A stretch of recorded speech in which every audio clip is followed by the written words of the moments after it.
Eu sou socióloga, minha formação é em sociologia e fui vinculada durante o meu período de trabalho, principalmente ao Departamento de Ciências Sociais. Entrei em 76 e me aposentei mais ou menos em 2020. Foram 44 anos.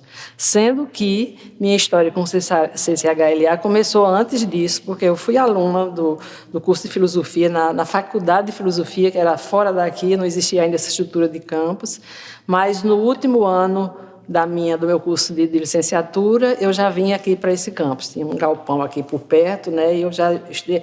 E aí teve eu não sei exatamente a datação, mas tinha um Instituto Central de Filosofia e Ciências Humanas, alguma coisa assim, que isso virou o CCHLA. Então, eu sou da pré-história do CCHLA.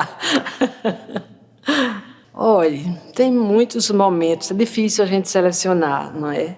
Mas eu lembro, assim, no período que eu entrei no período da ditadura, ainda, militar, né? Então, aquele período ainda de muito silêncio, né? Todo mundo meio com medo, mas no próprio ano que eu entrei, começou o reitorado de Linaldo Cavalcante, foi em 76, no final do ano, e ele provocou uma mudança muito grande aqui na universidade, porque aqui a gente era uma universidade ainda muito provinciana, né, com professores mais locais, e aí ele começou a abrir a universidade e ampliar e trazer professores de várias partes do país, alguns professores até que não podiam ensinar em outros lugares, né? Então, houve assim uma mudança muito forte aqui.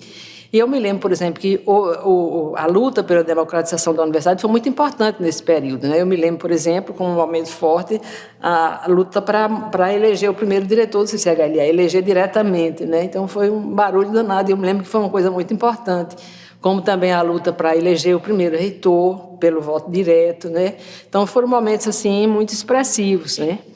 Acho que, do ponto de vista acadêmico, acho que teve algumas coisas, como, por exemplo, a criação do mestrado em Ciências Sociais no meu departamento, posteriormente, a própria criação do curso, que a gente muito tempo funcionou sem um curso de graduação, então, era um departamento que ficava meio acéfalo, assim, sem uma diretriz maior, né? Então, foram coisas, assim, que foram importantes nessa trajetória, eu acho.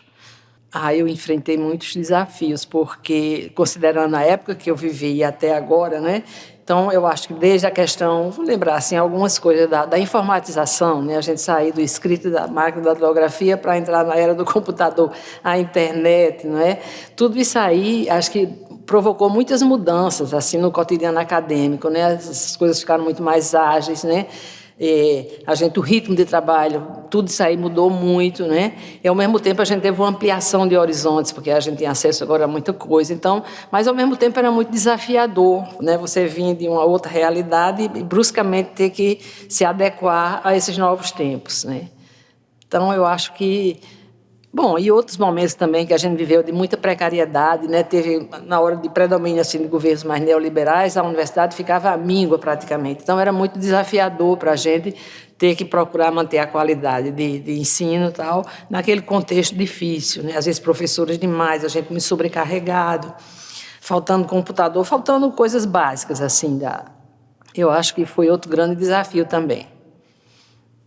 Agora, por outro lado, eu acho que também, para falar de um momento relativamente recente, com a questão das cotas, não é? Essa abertura maior da universidade, eu acho que foi muito positivo, primeiro, né? Porque pela diversidade de pessoas que começam, deixou de ser uma universidade tão elitizada para uma universidade que acolheu outras categorias que não tinham acesso antes, e, ao mesmo tempo, desafio para a gente dar conta dessas novas temáticas e novas realidades que estão aí, né?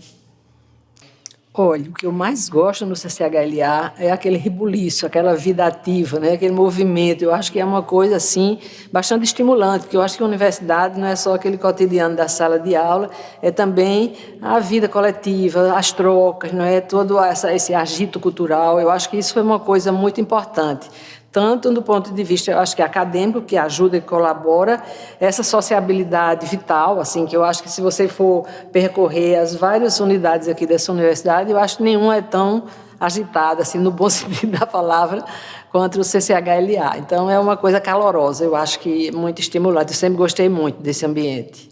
as relações interpessoais. Como todo lugar, a universidade é também um lugar de conflitos, né? Então, até por essa vitalidade, por essa diversidade, é um lugar onde eles vão aparecer. Mas, por outro lado, é um lugar de amizades muito sólidas, né? A gente vai, ao longo da vida, construindo amizades com pessoas assim que vão muito além desse cotidiano do trabalho, né? Então, eu tenho algumas pessoas que eu posso dizer que eu fiz aqui, construí aqui, e que permanecem, né? Até hoje, são pessoas com as quais eu tenho um profundo afeto, né? E uma certa vida social. Agora, outro lado que eu gostaria de dizer, também com alunos, é uma coisa que me gratifica muito. Tenho vários alunos que continuaram meus amigos, né? Saíram daqui da coisa, mas construímos afinidades e elos, e até hoje eu tenho muito orgulho de ter afeto com esses, ter amizade com esses alunos, e me vejo muito assim, uma certa continuidade quando um deles envereda pelos mesmos caminhos, né? Se torna professor. Eu acho isso assim super legal, muito gratificante. Olha, essa é uma pergunta que eu acho que a gente precisaria de muito tempo para responder, mas eu considero que foi assim, pelo tempo que eu fiquei aqui, foi assim, a minha vida se construiu aqui, né? Tanto do ponto de vista profissional, porque a gente vai se fazendo, por exemplo, a docência. Eu acho que é uma tarefa muito viva, porque a gente se refaz continuamente. Você só se faz professor ensinando, né? É quando você é desafiado, você pode estar super preparado, mas é ali naquele cotidiano que você vai aprendendo que com um aluno é de um jeito, uma turma é do outro, né? Então isso vai repercutindo tanto em você profissionalmente, né? Como também você como pessoa, você se constrói. Então, eu acho que a minha identidade foi muito pautada por essa minha vida aqui no CCHLA, né? Minha identidade pessoal e minha identidade profissional. Foi muito rico tudo. Tenho muita gratidão, né, por ter vivido, ter podido viver coisas tão interessantes aqui.